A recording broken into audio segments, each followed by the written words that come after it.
Savannah Mitchell, 27, stood frozen in her bridesmaid dress as her parents announced to the entire wedding reception that she was no longer welcome in their family home. Their reason: she had refused to give her college fund money she had saved for her MBA to her younger sister Amber as a wedding gift. What they didn't know was that Savannah had discovered a decades-old secret: the house they were threatening to evict her from was legally hers and had been since her 18th birthday.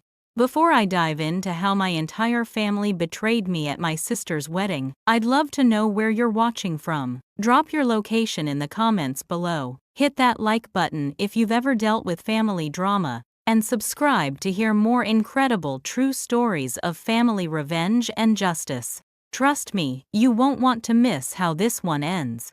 Growing up in suburban Boston, I always felt like the less favored child in our family of four.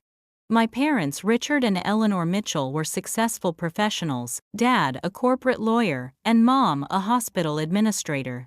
They worked hard to provide us with a comfortable upper-middle-class life, but the emotional dynamics in our home were always unbalanced. My younger sister Amber was the golden child, beautiful, sociable, and the spitting image of our mother. She excelled at activities my parents valued: cheerleading, student government, and social networking. Meanwhile, I was the quiet, studious one who preferred books to parties.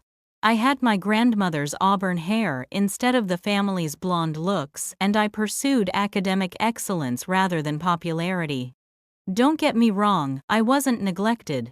My parents paid for piano lessons when I showed interest and celebrated my academic achievements. But there was always a subtle difference in how they looked at Amber compared to me. When she entered a room, their faces lit up. With me, their smiles seemed more obligatory. After high school, I attended State University on a partial scholarship, supplemented by a college fund my grandparents had established for me. I worked part-time throughout college to avoid student loans and graduated with honors in business administration. Instead of immediately pursuing my MBA, I decided to work for a few years to gain experience and save additional money. When I was 25, my grandmother passed away. She had always been my biggest supporter and the person who truly saw me in our family. Her death hit me hard, but I found solace in our shared memories and the lessons she'd taught me about resilience and self-worth. After college, while saving for graduate school, I moved back into my parents' spacious colonial home. They had plenty of room, and it made financial sense while I worked at a local financial consulting firm. I paid rent, not market rate but a fair contribution, and helped with utilities and household expenses. I also took on most household chores, since both my parents worked long hours. Amber, meanwhile, had dropped out of college after 2 years to find herself cycling through various jobs and boyfriends. Despite her inconsistency, our parents never criticized her choices. When she finally settled down with Jason, a charming real estate agent from a wealthy family, my parents were thrilled. They immediately began planning an extravagant wedding, sparing no expense. The tension in our family escalated 3 months before Amber's wedding, when my parents approached me about a special family request. They wanted me to donate my MBA savings, nearly $40,000. I had meticulously saved over 5 years as a wedding gift to help Amber and Jason with a down payment on their dream house. When I refused, explaining that this money represented my future, my parents seemed genuinely shocked by my selfishness. "Family helps family," my father said sternly.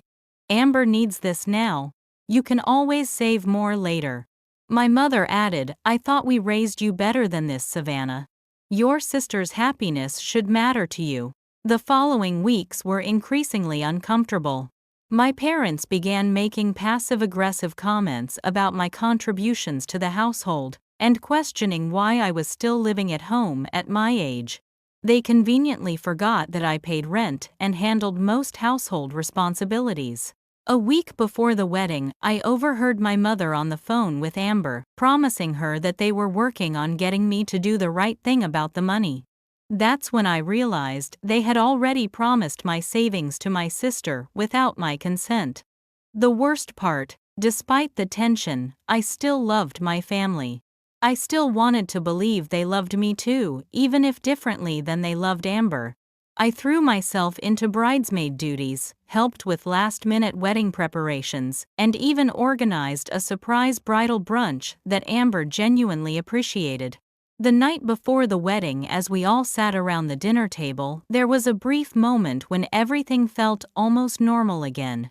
Amber was excited but nervous, our parents were proud, and I felt included in the family celebration. I remember thinking that perhaps after the wedding stress passed we could repair our relationship. How wrong I was. I had no idea that in less than 24 hours, my entire understanding of my family would be shattered beyond repair. The morning of Amber's wedding dawned bright and clear, one of those perfect June days that seem made for celebrations. As the maid of honor, I was up early, coordinating with vendors, checking on the bride, and ensuring everything ran smoothly. Despite our differences, I wanted this day to be perfect for my sister. The ceremony at St. Mary's Church was beautiful. Amber looked radiant in her designer gown, and Jason seemed genuinely in love as they exchanged vows. Standing beside my sister at the altar, I felt a complicated mix of emotions: happiness for her, lingering hurt about the money situation, and hope that after today, perhaps our family could find a new equilibrium. The reception was held at the prestigious Lakeside Country Club, with over 200 guests in attendance. Everything was elegant, from the champagne tower to the 5-tier cake to the string quartet playing during dinner. My parents had spared no expense, which made their demand for my savings even more perplexing. The trouble began during the reception dinner.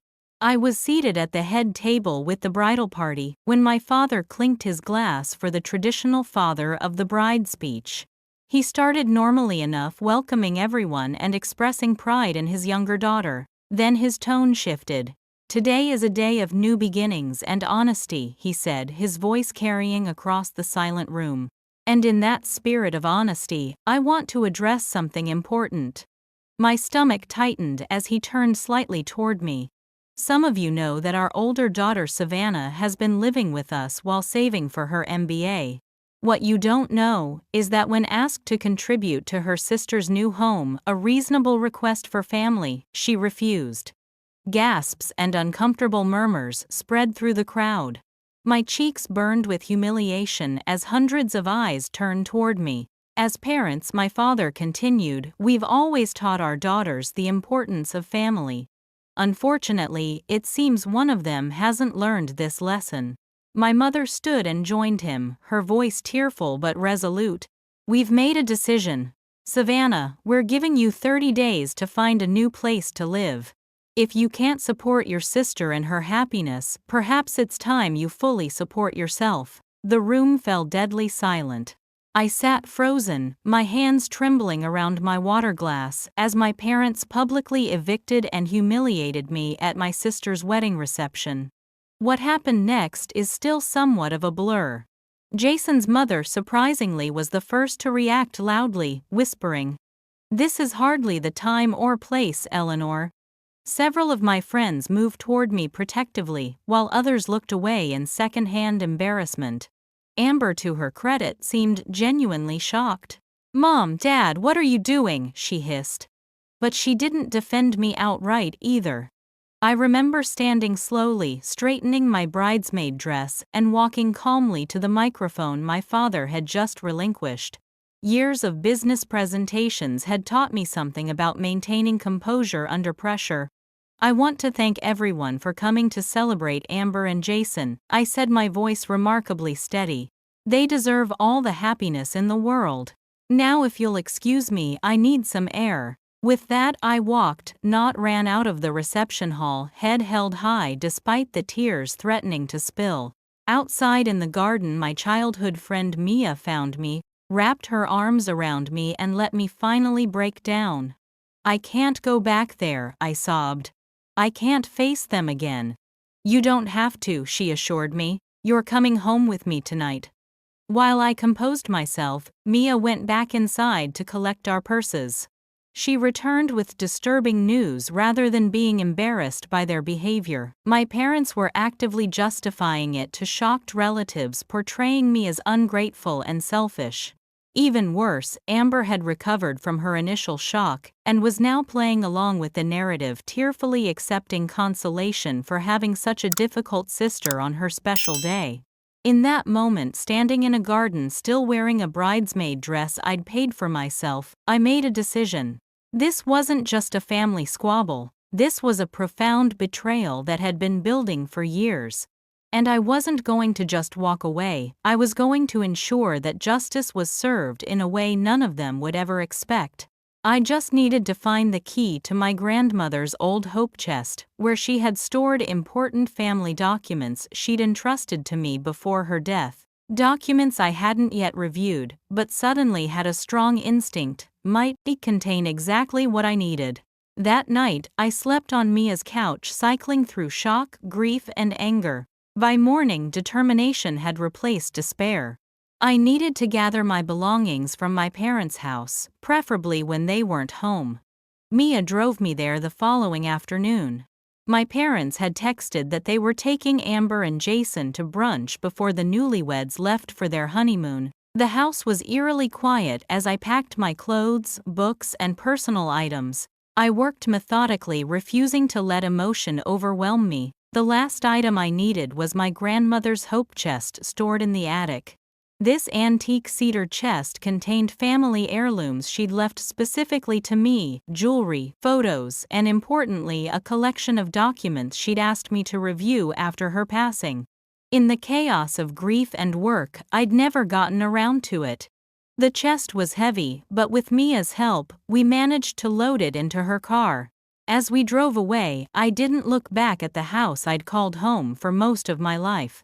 For the next week, I stayed with Mia while apartment hunting.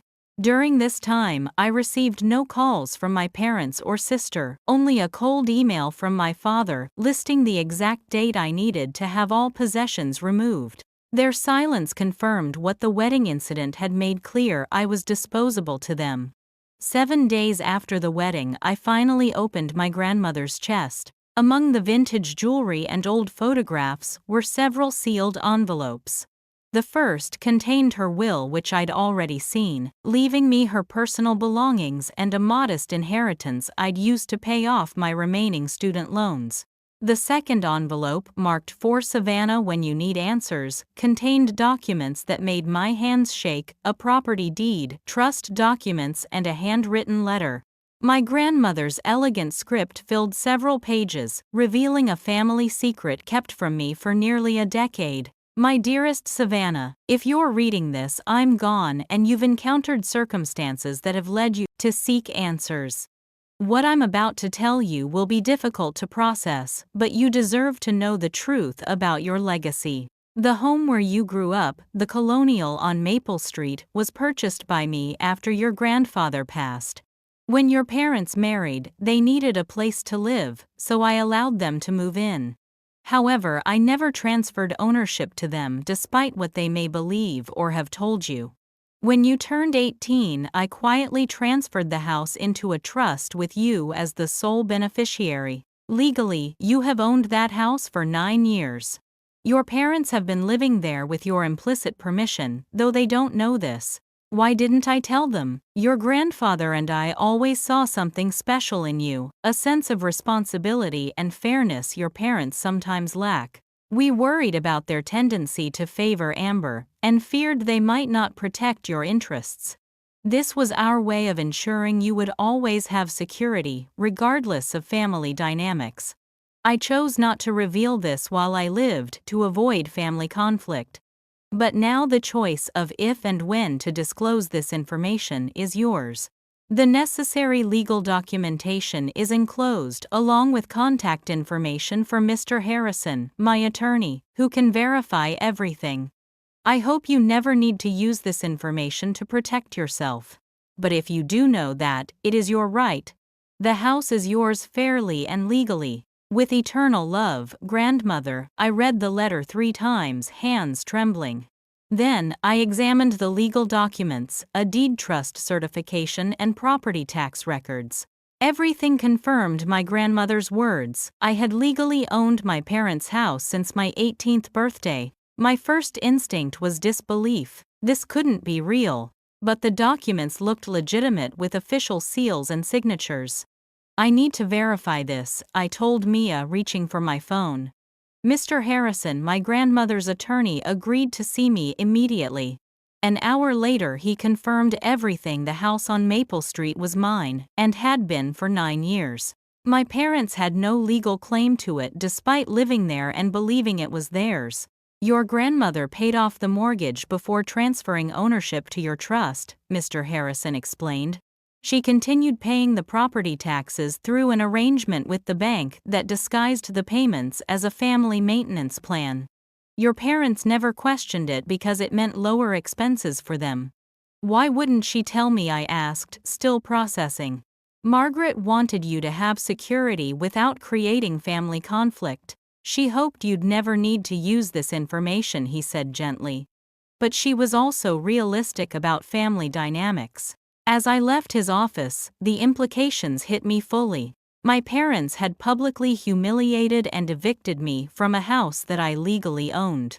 The irony was almost too perfect. I spent the next day researching my options and formulating a plan. I wasn't interested in revenge for its own sake, but justice felt necessary and perhaps a lesson in consequences for a family that had always exempted themselves from them. Before taking action, I needed to be certain this was the right path. Did I want to shatter my family completely? Was there any relationship worth salvaging? I meditated on these questions as I reviewed years of unequal treatment, culminating in the wedding incident. By evening, my decision was clear. My family had made their choice at that wedding reception. Now it was time to make mine. If you've ever had that moment where the truth hits you like a ton of bricks, you know exactly how I felt in that moment. Everything I thought I knew about my family situation had been turned upside down, and I had a decision to make that would change all of our lives forever. Have you ever discovered a family secret that changed everything? Let me know in the comments. Hit that like button if you're enjoying the story so far, and make sure you're subscribed so you don't miss what happens next in this family drama. With the shocking discovery still fresh, I spent the next 3 days crafting my response. This wasn't about petty revenge, it was about standing up for myself after years of being undervalued and ultimately discarded by my own family. I needed a plan that would be legally sound, financially prudent, and would force my parents to face the consequences of their actions. First, I consulted with Mr. Harrison about the legal implications. He confirmed that as the property owner, I had every right to make decisions about who lived there and under what terms. He advised me to proceed carefully, but assured me my position was legally unassailable. Your grandmother was quite thorough, he explained, showing me additional documents. She even left provisions for property tax payments through a special account for 5 years after her death, which is why your parents never realized the ownership had changed. Those payments end next month, which would have eventually forced this issue anyway. Next, I met with a financial advisor to understand the asset I now controlled. The Colonial on Maple Street was worth approximately $850, 0 inches the current market, a substantial asset that could significantly impact my financial future. You have several options, my advisor explained. You could sell the property, rent it at market rate, or continue the current arrangement. Each has different tax and financial implications. Armed with this information, I developed a 3-phase plan. Phase 1 was immediate. I would address the utilities and services for the house. Since my parents had so publicly evicted me, it seemed only fair they should know who actually owned the property they lived in. I began by contacting every utility company, electricity, water, gas, internet cable, and informed them that I was the property owner and needed to remove my name from the accounts. Since all were in my name, I had set them up years ago while helping my parents. The companies required new account holders to establish service. Within 48 hours, every utility would be disconnected unless my parents set up new accounts. I also contacted the landscaping service pool maintenance company and cleaning service to cancel their contracts. Again, since I had arranged these services and they were billed to my credit card, this was a simple process. Phase 2 involved the banking and legal notification. I drafted a formal letter with Mr. Harrison's help. Dear Richard and Eleanor Mitchell, this letter serves as official notification that I, Savannah Mitchell, am the legal owner of the property at 47 Maple Street, as documented in the attached deed and trust certification. This ownership was transferred to me on my 18th birthday by my grandmother, Margaret Wilson. For 9 years you have resided in my property without a formal lease agreement. In light of recent events, specifically your public statement on June 15 that I am no longer welcome in this home, I am exercising my rights as property owner to clarify our arrangement. Effective immediately, you must establish service in your names for all utilities, you must secure renter's insurance for your possessions, you must sign a formal lease agreement by July 15 if you wish to continue residing at this address. The proposed lease terms are monthly rent of $3, $200 current market rate, security deposit of $6, $400, 1-year minimum term, tenant responsibility for all utilities and maintenance. Should you choose not to execute a lease agreement by July 15, you will need to vacate the premises by August 1. Please direct all communication regarding this matter to my attorney, Mr. Harrison, whose contact information is provided below. Sincerely, Savannah Mitchell. Mr. Harrison advised waiting until the utilities were disconnected before sending this letter, a strategy that would establish the seriousness of the situation. Phase 3 was the most complex, deciding my long-term approach. After careful consideration, I decided that selling the house would be the cleanest break. I could use the proceeds to purchase a small condo, outright invest the remainder for retirement, and fund my MBA without loans. This approach would give me both freedom from family entanglements and financial security. I contacted a real estate attorney to understand the process for selling a property with current occupants. She advised that while I could legally sell the house, it would be easier if it were vacant, another reason to enforce the lease or leave option. With my plan in place, I waited for the utilities to be disconnected, which would happen the following day. I expected chaos, confusion, and eventually anger when my parents discovered the truth. Part of me felt guilty, they were still my parents after all. But a stronger part remembered their faces as they publicly humiliated me, and how quickly they had discarded me when I wouldn't sacrifice my future for Amber's. That evening, Mia noticed my distant expression as I stared out her apartment window. Having second thoughts, she asked gently. Not about going forward, I replied. Just thinking about how we got here. They're still my parents. I still remember good times, Dad teaching me to ride a bike, Mom nursing me through chickenpox. How did we end up in this place? Family is complicated, Mia said, but what they did at the wedding crossed a line that can't be uncrossed. You're not doing anything wrong by standing up for yourself. I nodded, drawing strength from her support. Tomorrow everything changes. I just hope I'm ready for the fallout. I couldn't have predicted just how dramatic that fallout would be. The next morning, utilities at the house were disconnected as scheduled. By noon, I had 3 missed calls from my father, though he left no messages. By evening, that number had climbed to 15 calls from both parents, plus increasingly frantic text messages. What's happening with the utilities? Did you do this? This is childish, Savannah. Call us immediately. I didn't respond. Instead, I asked Mr. Harrison to send the formal letter by courier, timed to arrive the following morning. The stage was set for a confrontation that would forever change our family dynamic. That night, I barely slept, wondering if I was doing the right thing. Was this justice or vengeance? Was I becoming as callous as my parents had been?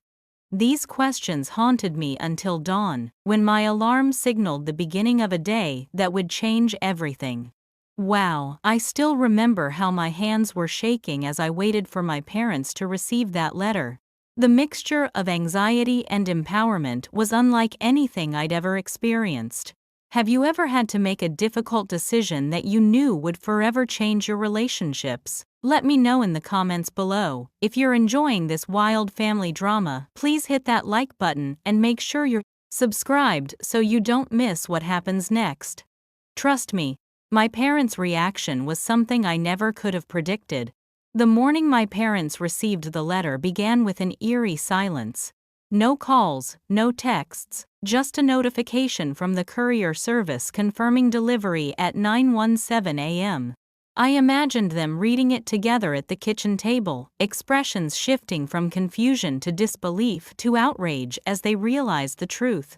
I was prepared for an explosive reaction, but what happened next surprised me. At 10:22 a.m. I received a single text from my father: "We need to meet. Harrison's office. 2 p.m. today." The brevity and formality were unexpected.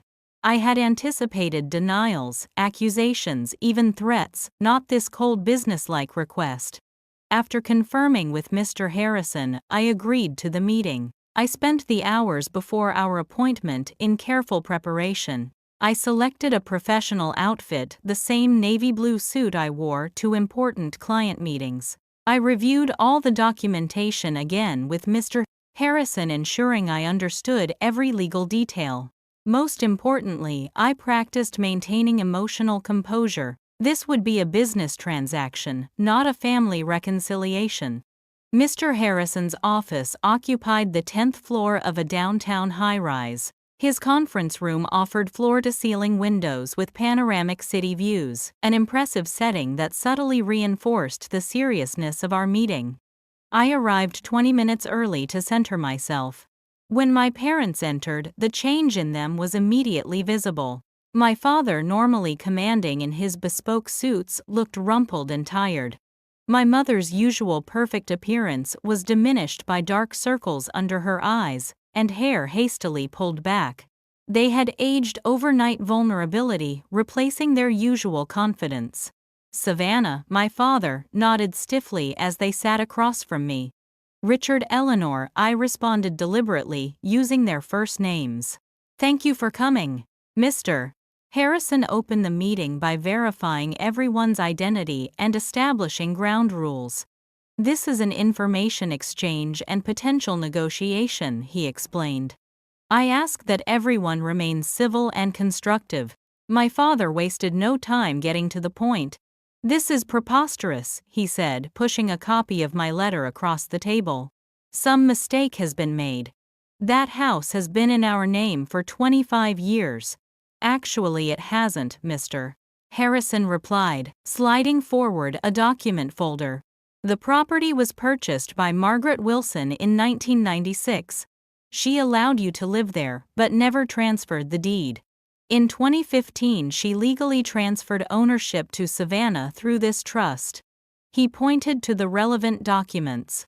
My mother's face paled as she examined the paperwork. "This can't be right," she whispered. "We've paid the mortgage all these years." "You made monthly payments to Margaret," I corrected her. "Not to a bank. There hasn't been a mortgage since 2010 when she paid it off completely." The realization visibly hit them. Those monthly payments they'd made to my grandmother hadn't been mortgage contributions, but essentially rent, a fact she had obscured to preserve their pride while privately securing my future. "Why would she do this?" my father demanded, voice rising. "Why would she go behind our backs?" I took a deep breath before answering. "She was protecting me. She saw how family dynamics worked and wanted to ensure I would always have security, regardless of how I was treated." "What is that supposed to mean?" my mother asked sharply. "It means she saw what I experienced my entire life," I replied evenly. Being second best to Amber. Having my achievements minimized while hers were celebrated. Being expected to sacrifice while she was entitled to take. "That's not," my mother began, but my father cut her off with a raised hand. Let's not pretend this is about childhood grievances, he said coldly. This is about you refusing to help your sister and now retaliating because we called you out on it. You didn't call me out, I corrected him. You publicly humiliated me at a wedding I helped plan, then evicted me from a house that ironically I own. Now you're experiencing the consequences of those actions. My mother's composure finally broke. So this is revenge, shutting off our utilities, threatening to make us homeless. Over one family disagreement, I leaned forward, maintaining steady eye contact. This isn't revenge, it's a business decision. You made it clear I'm not family, just a tenant you can evict at will. I'm simply clarifying the actual legal arrangement we've had for 9 years. My father's expression hardened. We'll contest this. Your grandmother was clearly not in her right mind. She was evaluated for cognitive function annually until her death. Mr. Harrison interrupted. As her attorney, I can assure you, any challenge on those grounds would fail. A heavy silence filled the room. My parents exchanged glances, silently communicating in that way long-married couples do. I recognized the moment they shifted from denial to bargaining. What do you want, Savannah? My father finally asked. Money, an apology. Tell us what it will take to resolve this reasonably. The question caught me off guard. What did I want? Vindication. Acknowledgement of years of unequal treatment. An admission they had been wrong. I want what's outlined in the letter, I answered carefully. Either sign a formal lease at market rate, or vacate the property by August 1st. That's not reasonable, my father countered. We've lived there for decades. All our memories are in that house. Including the memory of evicting me from it, I reminded him quietly. My mother's face crumpled. We were angry. You refused to help your sister. I refused to give up my future. I corrected her. My education fund wasn't yours to promise to Amber. Family helps family, my father insisted, repeating his earlier justification. Exactly, I agreed. Family helps family. Family doesn't humiliate family at weddings. Family doesn't evict family without warning. Family doesn't treat one child as expendable and the other as precious. My words hung in the air, uncompromising but true. After another long silence, my father tried a different approach. What about selling us the house? We can get a mortgage, pay you fair market value. It was a reasonable suggestion, one that would resolve the situation cleanly, but something in me resisted. I'll consider it, I said finally. But first, I need you to understand something crucial. This isn't a negotiation where you have the upper hand. For once, I'm not the one who needs something from you. You're the ones asking for consideration. My father's jaw tightened, but he nodded stiffly. I'll have my financial advisor prepare figures for a potential sale, I continued. In the meantime, you'll need to establish utilities in your own names and secure renter's insurance, as stated in the letter. And if we refuse, my mother asked, a last flash of defiance. Mr. Harrison answered before I could. Then you'll be living without utilities in a house you're occupying without legal permission. Not a tenable situation. As the meeting concluded, I expected to feel triumphant. Instead, I felt hollow. Seeing my parents diminished, confronting the reality that they weren't the infallible authorities of my childhood, but flawed, sometimes selfish people brought no satisfaction. As they gathered their belongings, my mother paused. Have you spoken to Amber since the wedding? No, I replied. Has she asked about me? The silence that answered my question told me everything I needed to know. That's what I thought, I said quietly. Meeting adjourned.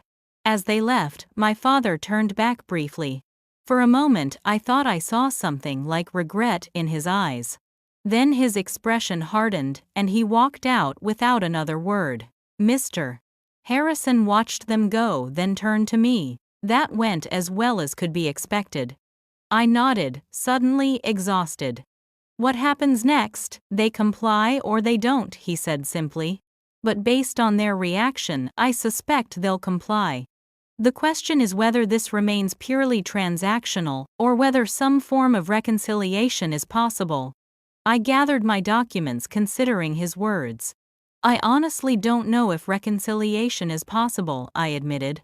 But for now, I'll settle for respect. It's more than I had before. As I left his office, I realized a fundamental shift had occurred.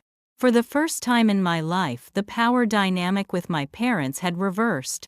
The question was, what would I do with that power, and would it heal or further damage what remained of our family?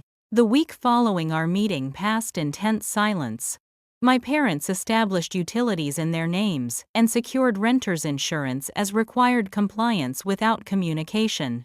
Meanwhile, I moved from Mia's couch to a small furnished apartment with a month-to-month lease, giving myself flexibility while deciding my next steps. 10 days after our confrontation, I received an unexpected visitor. My sister Amber stood outside my apartment door, still tanned from her honeymoon but missing her usual confident smile. "Can we talk?" she asked tentatively. I hesitated, then stepped aside to let her in. My apartment was sparsely decorated, most of my possessions still in storage. Amber perched awkwardly on my single armchair while I sat on the couch opposite her. "I just got back yesterday," she began. "Mom and Dad told me what happened." "Which version did they tell you?" I asked, keeping my tone neutral. Amber looked down at her hands. "They said Grandma left you the house in her will and you're forcing them to pay rent or leave." I nodded. "Not quite accurate, but close enough." "Did they mention publicly humiliating and evicting me at your wedding?" She winced. "They said things got heated and they regret how it happened." "Things didn't get heated, Amber. They deliberately chose your wedding reception to announce they were kicking me out because I wouldn't give you my MBA savings." Amber's eyes widened. "They told me you offered to help with our down payment, but then changed your mind." I stared at her, processing this new layer of deception. "I never offered anything. They demanded I give you my entire education fund, money I've been saving for 5 years. When I refused, they called me selfish." She looked genuinely shocked. "Savannah, I swear I didn't know. They told me you had promised to help but backed out at the last minute. I was hurt, but I never asked them to confront you at the wedding. That was horrible." For the first time, I considered that Amber might be as much a victim of our parents' manipulation as I was, albeit in a different way. While I had been undervalued, she had been misled into entitlement. "Did you know they expected me to give you $40,000, I asked. She blanched. $40,000, God no. They mentioned you might help with a few thousand for the down payment, but nothing like that." She paused. "I would never have accepted that much even if you offered." "That's your future." Something in her sincerity made me believe her. Our parents had played us against each other, creating conflict where there might have been solidarity. "Why are you here, Amber?" I asked directly. She took a deep breath. "To understand what's really happening. And maybe to fix things if possible." For the next hour I explained everything: the discovery of the house ownership, the years of unequal treatment, and the wedding incident that had finally broken my tolerance for it. Amber mostly listened, occasionally asking questions or offering her perspective on shared memories. "I never realized how different our experiences were," she admitted when I finished. "From my side, you were always the smart one, the responsible one. Mom and Dad put so much pressure on me to be social and perfect, because that's what they valued, but they respected your intelligence in a way they never respected my strengths." "That wasn't my experience at all," I said, surprised by her perception. "We were both typecast from childhood," Amber reflected. "You as the serious achiever, me as the social butterfly. Neither of us got to be fully ourselves." Her insight struck me. Perhaps we had both been constrained by our parents' narrow expectations, just in different ways. "What will you do about the house?" she asked eventually. "I'm still deciding. Dad suggested I sell it to them at market value." Amber nodded slowly. "That might be the cleanest resolution." She hesitated. For what it's worth, I think Grandma was right to protect you. I always got the larger share of everything: attention, praise, even material things. It wasn't fair to you. This conversation with Amber marked the beginning of a shift in our relationship, one built on honesty rather than competition. Before she left, she hugged me tightly. "I'm sorry about the wedding," she said. "I should have stood up for you." "We were both caught in their dynamic," I replied. "Maybe now we can create our own." After Amber's visit, I received an email from my father with a formal offer to purchase the house exactly at market value with standard terms. The email was businesslike, without personal comments. I forwarded it to my financial advisor and Mr. Harrison for review. Their analyses confirmed it was a fair offer. Accepting would give me substantial capital to secure my future while allowing my parents to keep their home. The clean break appealed to me, but something still felt unresolved. That evening, Mia challenged my hesitation. "What are you really waiting for? An apology? Acknowledgement?" Her question made me examine my true motivations. Was I still hoping for emotional resolution, or was I prolonging the situation to maintain power over parents who had disempowered me for so long? The next day, I received a call from an unexpected source: Jason, Amber's new husband. "I know this is awkward," he began, "but I'm calling because I care about Amber, and she's torn up about this situation." "I appreciate that," I replied cautiously. "Look, I work in real estate. Your parents are getting a mortgage to buy the house from you. I've seen the application. But there's something you should know." He paused. "They're liquidating their retirement accounts to make it happen." This revelation stunned me.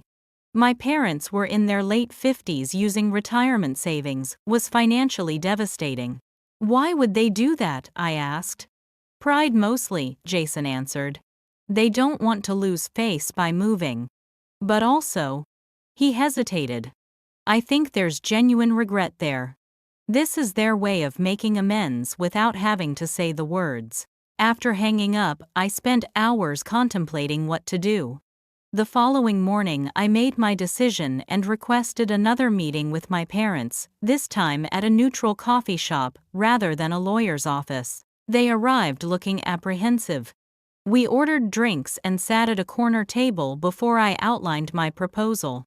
"I'll accept your offer to purchase the house, but with modified terms," I began. "The price will be 70% of market value, and I'll hold the mortgage at 2% interest, well below current rates. This preserves your retirement funds while still compensating me fairly for the asset." My father looked suspicious. "Why would you do that?" "Because destroying your financial future won't heal our family," I answered honestly. "And because, despite everything, you're still my parents." My mother's eyes filled with tears, the first genuine emotion I'd seen from her since this began. "There are conditions," I continued. "First, we all agree to family counseling at least 6 sessions. Second, you both need to apologize to me publicly with the same people present who witnessed what happened at the wedding." My father started to object, but my mother laid her hand over his. "We can do that," she said quietly. "We should do that." He studied my face for a long moment before nodding slowly.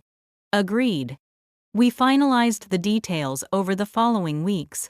The house sold for $595,000, enough for me to purchase a small condo outright and still have substantial savings for my MBA and investments. The mortgage payments from my parents would provide steady income during my graduate studies. The public apology was brief but sincere, delivered at a family gathering organized by Amber. My parents acknowledged their unfair treatment and the wedding incident without excuses or justifications. It didn't erase the past, but it was a meaningful step toward healing. Our first family counseling session was awkward but productive. The therapist helped us identify toxic patterns and begin establishing healthier boundaries.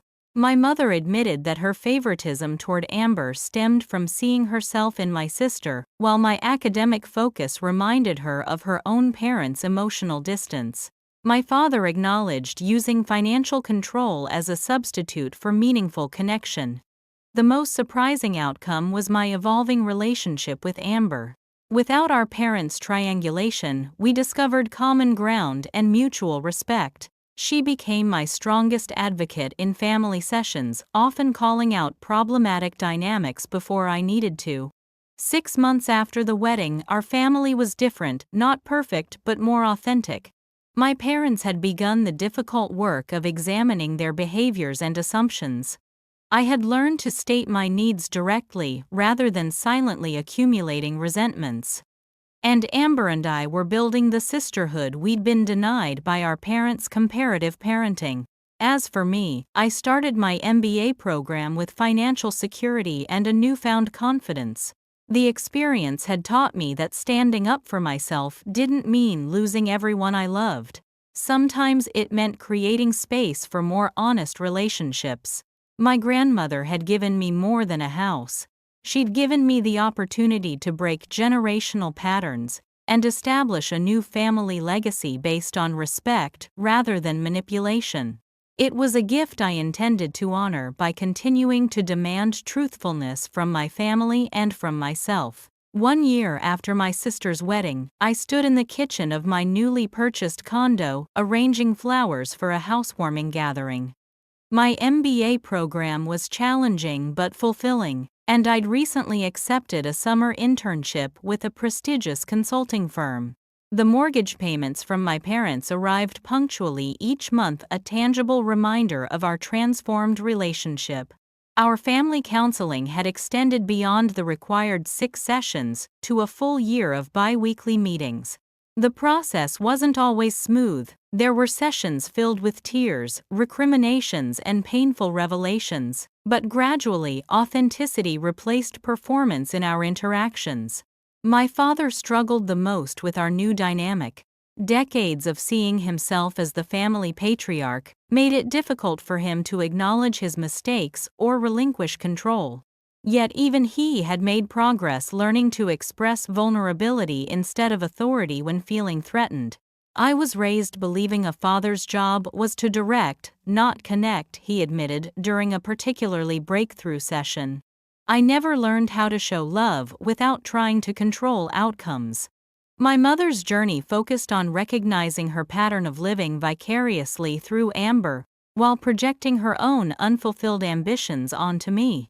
I wanted Amber to have the social success I never achieved, she confessed, and I wanted Savannah to have the academic recognition I always craved. I wasn't seeing either of you as individuals. Amber and Jason had settled into married life, purchasing a starter home they could actually afford, rather than the showcase property our parents had pushed them toward. Amber had returned to college to finish her degree in early childhood education, a path she'd abandoned partly due to our parents' subtle disapproval. The doorbell rang, interrupting my thoughts.